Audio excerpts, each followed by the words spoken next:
start. All right, let's do a quick review. So last week, we discussed day 14. I think part of it, not all of it. So where Arjuna enters into the formation that's probably impenetrable. Satyaki follows him on Yudhishthira's advice. Bhima does. There's a lot of brothers of Duryodhana died that day. What else? What are the main things? I'm just trying to remember. So, Jayadratha, he's killed. And the way he's killed is with Lord Krishna's help, who kind of darkens the sky for a brief moment before sunset, and Jayadratha is killed. After that, the war doesn't stop, continues. Karna insults Kripacharya, and Ashwathama gets very upset, and he takes a sword to kill him, but Duryodhana then stops him.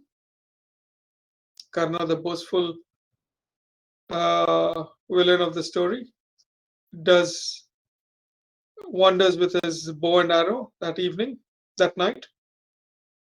Ghatotkacha, who's creating havoc in the Kaurava armies, amongst the Kaurava armies, they are running away because of his Maya magic. Finally, Karna has to step in and use the weapon given to him by Lord Indra, kills Ghatotkacha, and when everyone's mourning, all the Pandavas are mourning Ghatotkacha's death, Krishna is smiling, and he narrates, he tells everybody the story of Ghatotkacha, how he is a Rakshasa, and that he had to die. If it wasn't Karna, Krishna himself would have killed him. So that's, I think, where we ended last week. And when this happens, it's around midnight. The soldiers are so tired that day that some of them start sleeping on the field itself. And this is just as Ghatotkacha is killed. When he's killed, the soldiers are all tired. They're sleeping on the battlefield, and so the war is called off. Both sides return to their camps. Now, it so happens that about 2 or 3 hours later, the moon comes out and it's very bright. And this is before sunrise. So, before sunrise, we have the Duryodhana going into Drona's camp. He is very upset with Drona, and he is very abusive. He's got such a sharp tongue that Drona is quite upset about it. Duryodhana repeats the same old story. You are partial to the Pandavas, that's why you're not doing anything. We're losing a lot of warriors because of you, and so on. Drona is quite upset. He tells Duryodhana, look, no one can defeat Arjuna. It's not practical when Krishna and Arjuna are together, etc. So this goes on, and then Duryodhana says, I've had it. I'm going to split the army. Karna, Shakuni, Dushasana, and myself, we are going to kill Arjuna today. You are going to have the other half of the army. So now there's 2 people controlling 2 different parts of the army. And the battle starts the next day. Arjuna sees that the armies are split, and between Arjuna and Dushasana, they also decide to split the armies to make sure that Yudhishthira is protected and the armies are fighting the right splits. So Drona that morning, he is quite upset with what's happened with Duryodhana. So he starts uh, with anger, and his anger is so strong. He doesn't care what's happening around him. He's just killing any of the Pandava warriors that comes in front of him, any or everyone. Um, there's a lot of kings that come in front of him. They are killed. Drupada, if you remember, Draupadi's father, Drishtadyumna's father, they uh, come in front. He comes in front of uh, Drona, and Drona is in anger. Okay, in that anger, he kills Drupada as though he's just a dried leaf on the tree. Kills him so easily. Virata, do you remember Virata from uh, where the Pandavas hide for a year, incognito? So Virata comes in front of Drona. Drona kills him also very easily. And just then the sun rises. Okay. Here you have Duryodhana, Karna, Drona, and Dushasana fighting. Now, what happens is the four Pandavas, which is Duryodhana is fighting with Nakula. Karna is fighting with Arjuna. Drona is fighting with Arjuna.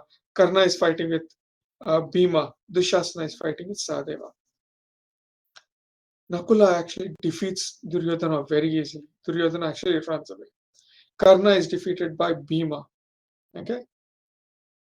With Dushasana and Sahadeva, both of them fight, but they kind of destroy each other's charioteers, and they have to leave the battlefield.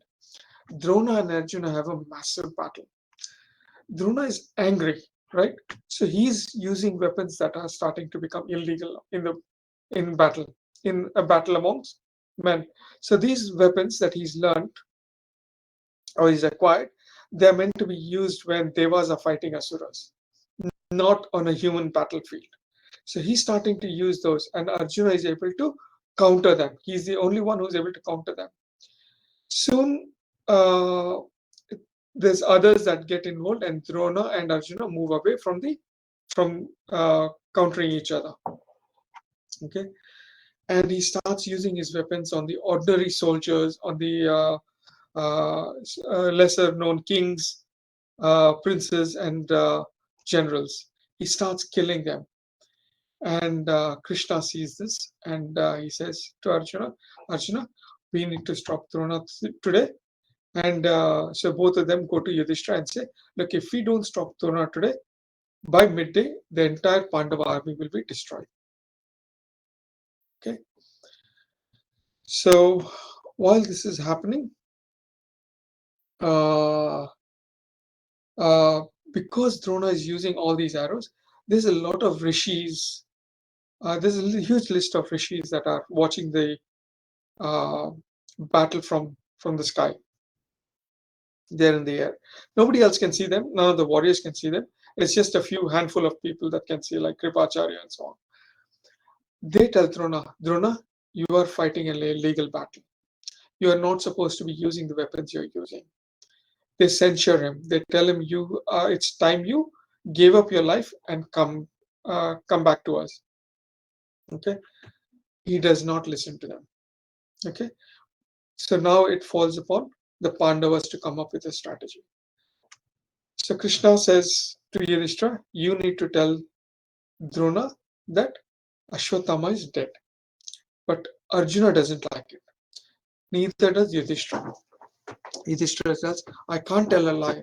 So then Krishna explains to him very nicely. He says, look, while ahimsa is paramadharma, which means it's the first dharma of any human being, so is dharma,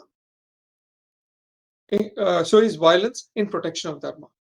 Okay, it is your job to protect your uh, army, your soldiers who depend on you from an illegal battle.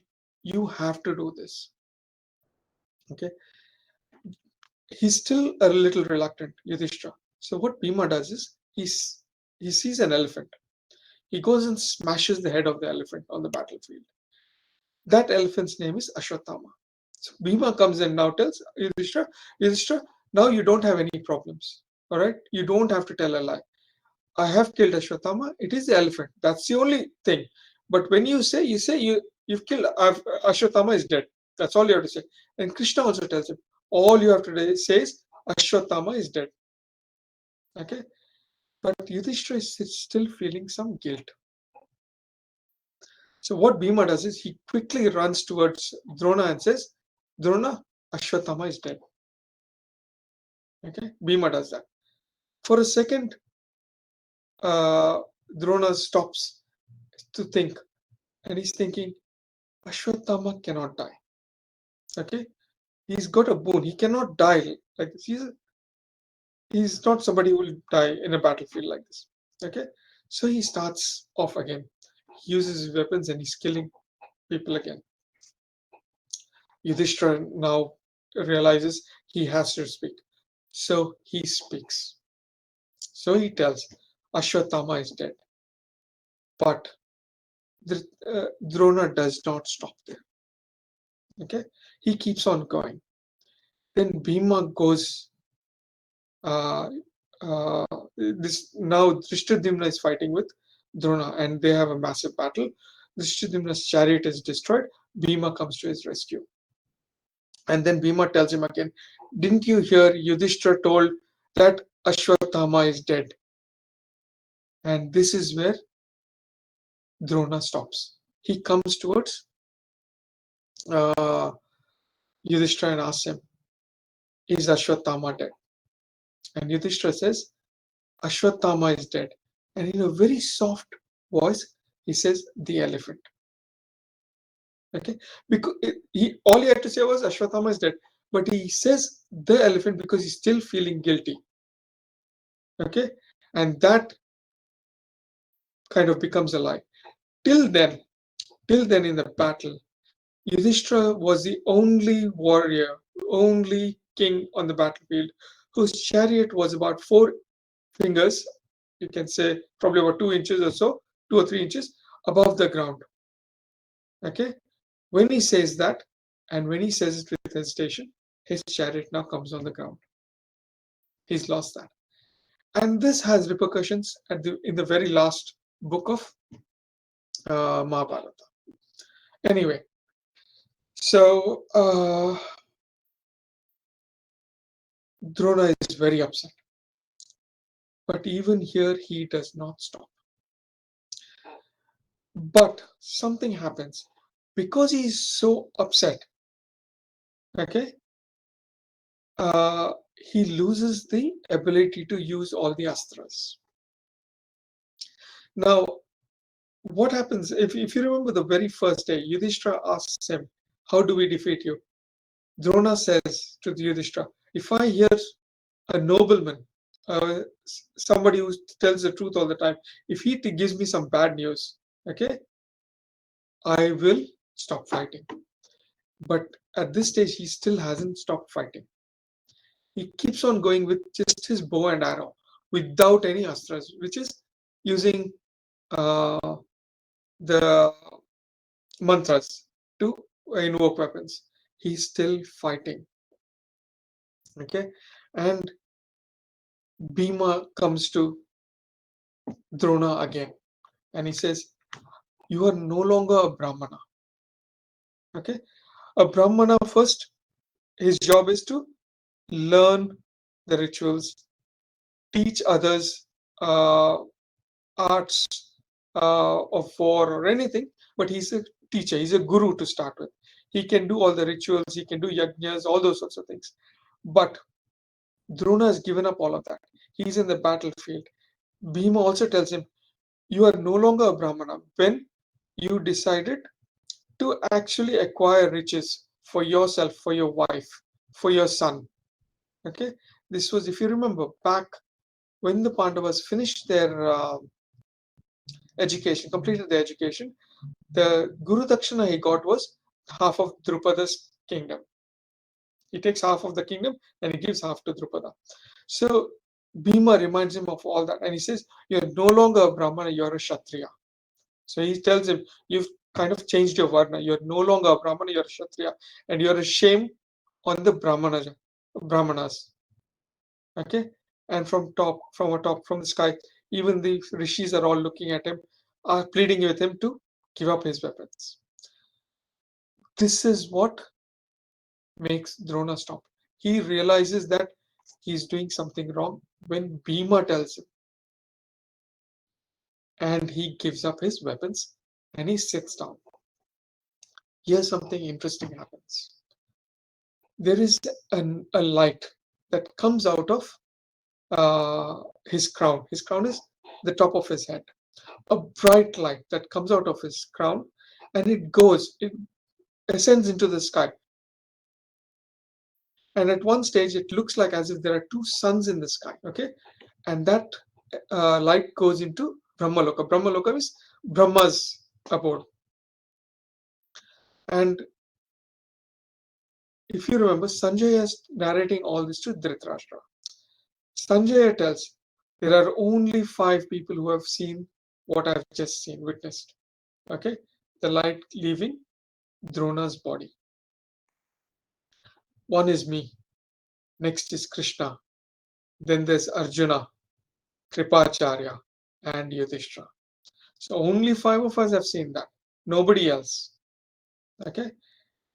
Now, when he does that, when Drona does that, and he's on his one, he's given up his body. He's no longer alive, but nobody else knows apart from these 5. Drishtadyumna, who has lost his father just that morning to the anger and to the illegal weapons thrown by Drona, is still angry. He goes, grabs Drona by his hair, and cuts off his head. Arjuna, Yudhishthira, and Satyaki, they are very upset with him. Arjuna is actually quite upset with him, and he tells, you shouldn't have done, he's our guru, all those things. So Drishtadyumna says, he was our guru, but once he went into the battlefield and the way he killed everyone today, he's no longer a Brahmana, he's a Kshatriya. And what I did was right. I had to kill him. I was born to kill him. Krishna also supports him. So that's how Drona dies. Okay, so Drona was fighting an illegal battle. A lot of people say that Yudhishthira was forced to tell a lie and all that. Yes, he was, but there was a reason for it. As in Krishna's words, you have to protect. Yudhishthira had to protect his army from an illegal battle that was waged by Drona. If he hadn't done that, the entire Pandava army would have been destroyed. Okay, so some misconceptions. I don't know how many of you know the story of Drona, but if you do, there's a lot of people think, oh, Yudhishthira told a lie, so Drona just sat down on his chariot and that was it. No, but there's a lot that happened. Even after the rishis told, even after Bhima told, even after Yudhishthira told him, he did not stop. The only time he stopped was when, at the end, when he did not have access to his weapons. When Bhima told him, that's it, you're done. Okay? You can't do this anymore. You're not a Brahmana anymore. He realizes he's not behaving like a Brahmana anymore. That's when he stops. Okay? So finally he's dead. Now the Kauravas, the army start fleeing. They've seen Drona killed, and the entire army starts fleeing. Okay, and that's when the conversation between Arjuna, even Satyaki, Krishna, and all this happens. And just as the conversation ends, they start seeing the Kaurava army coming back. Now it so happened that Ashwathama is not around there when this has happened. So when the army flees, Kripacharya, who was at the battlefield, narrates the incidents to Ashwathama. Ashwathama is very angry, okay, and he now takes charge. He says, let's go. I don't like what's happened, and let's go. All right. Now, when he charges, he is so angry. He's saying, he's telling Duryodhana, I'm going to destroy the entire Pandava army today. And he releases one particular astra. which is called a Narayanastra. Now, Krishna and Arjuna realize what this is. They are the only two in the entire battlefield who know exactly what it is. So immediately Krishna tells, today the entire Pandava army is going to get destroyed unless you do exactly what I tell you. So he tells the entire Pandava army, get off your horses, get off your chariots, get off your elephants, lay down your weapons and just uh, fold your hands in front of the astra. Okay, think happy thoughts, think about something else completely. Don't think about war. Okay, every one of the Pandavas listens to Krishna and Arjuna and they stop doing it. Bhima is the only one who's arrogant enough to challenge the Narayanastra. He's on his chariot and he's chasing that astra that's released. Now, the description of the astra is also such. It starts off with low intensity and it's like a flame that's going through a forest fire. Okay, and it's gaining in intensity. So everyone that's left their astra, all their weapons on the floor, all of them are saved, and it starts moving away from the battlefield till Bhima is on the chariot challenging the weapon. Okay, he picks up his mace and he wants to challenge the weapon. And as soon as he does that, Arjuna, he releases a weapon called Varunastra, which cools Bhima. It kind of throws shower water on him and throws a lot of water on him, and it kind of cools him because the Narayanastra is heating him up, warming him up, and he's still relenting. So Krishna and Arjuna then run to him and pull him down from the chariot and tell him to lay down his weapons. And Krishna tells him, "Are we all idiots? Right? You need to listen to us. Let go of your weapons. Okay? Only then this one will uh, keep you. You'll be alive only if you do what I tell you." So then he listens to Krishna and he lets go of his weapons and he just bows down his head and lets the Narayanastra go past him. So that's how the entire Pandava army is saved. Ashwathama is surprised. He's shocked that this is what's happened. So then he takes out another weapon. Again, the Narayanastra is illegal, but he uses it. He uses another weapon called Agneastra. Now this one starts burning all the soldiers on the field. Immediately Arjuna uses something called a Brahmastra to counter it. Okay. Now, once Arjuna counters it, there's a big gap between Arjuna and Ashwathama. Okay. There comes a stage where they have to withdraw their weapons because it's been on the field for that, and the flame from Ashwathama's arrow is such that nobody can see anybody. Okay. People think that even Arjuna and Krishna are engulfed in those flames. That's how, at that stage, Yudhishthira and Bhima and all think, oh, we've lost Arjuna today. But just then, the flames subside because of Arjuna's Brahmastra, and they've withdrawn their weapons, and Krishna and Arjuna are alive. Seeing this, Ashwathama is shocked. He's used two of his best weapons that he knows, and nothing has happened to Arjuna and Krishna. But all the army, entire army that's in between the two of them, they're all scorched, burnt. You can't recognize the bodies. That's how bad it was on the battlefield that day. Ashwathama realizes his weapons are no longer effective on Krishna and Arjuna, and he runs away from the battlefield. When he's running away, questioning, trying to figure out why his weapons did not work, he comes across Vedavyasa. Vedavyasa appears in front of him. And he asks the question, why didn't my weapons work against Arjuna and Krishna? And then Vedavyasa says, look, I'll tell you the reason. A long time ago, Vishnu took birth as a favor to Yamadharmaraya. Okay? And as he grew up, he did a lot of penance. He prayed to Lord Shiva a lot. Okay? He did a lot of penance. As a result of which, Lord Shiva gave Krishna the boon that as long as he's taken a form on earth, no weapon will destroy him in any shape or form.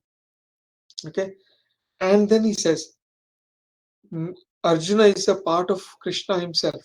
Narayana, Narayana, they're one soul in two different bodies from the past. So none of your weapons can ever hurt Arjuna and Krishna. So this is what Vedavyasa says. Okay, and he says there, and Ashwathama says, even I'm a devout bhakta of Lord Shiva. So why am I not blessed with this? So he says there's a difference between the way you uh, do your rituals and other things, and for Lord Shiva, and the way Krishna and Arjuna do. What you are doing is more ritualistic. What Arjuna and Krishna do, they pray to Lord Shiva and revere him as the only substance or sustenance in the entire universe. You are doing it ritualistic. There is two different ways of doing it. They are doing it the right way. That is why they still have the blessing in this life. Okay. Now, once this episode is done, Ashwathama decides that they're going to call off the battle for the day. So the Pandavas go into their camp, the Kauravas go into their camp. Arjuna is quite disturbed that evening. Okay, and he's thinking he needs answers. He needs some sort of answers. Just then, guess what?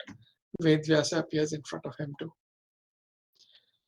And then he asks Arjuna, what is your problem? Why are you so disturbed? Then Arjuna tells him, look, something really unusual has been happening since yesterday. Okay, everyone thinks that I'm the one killing all the soldiers since yesterday. But guess what? I see a shadowy figure of a human that is following me everywhere I'm going. It has a trishula in his hand, this shadowy figure. Okay? I release my arrows, I'm doing everything I usually do. But just before my arrows hit a soldier or hit a king that I'm killing, this trishula releases arrows, releases trishuls, and it kills the person just before I kill the person I intended to kill.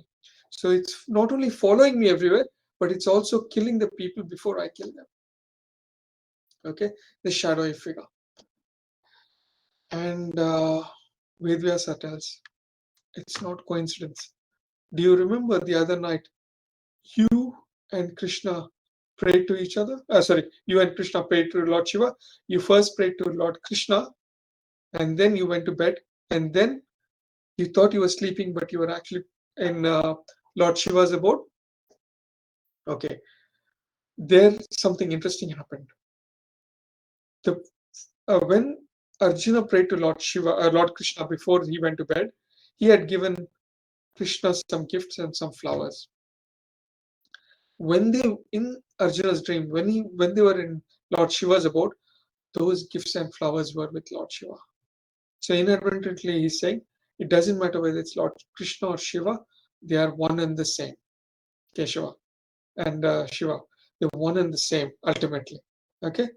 And he says it was Shiva who was shadowing you. You went and prayed to him. You and Krishna went and prayed to him. That is why he was there helping you out everywhere you're going. Yes, your intentions were right, but Lord Shiva was there helping you out everywhere you went.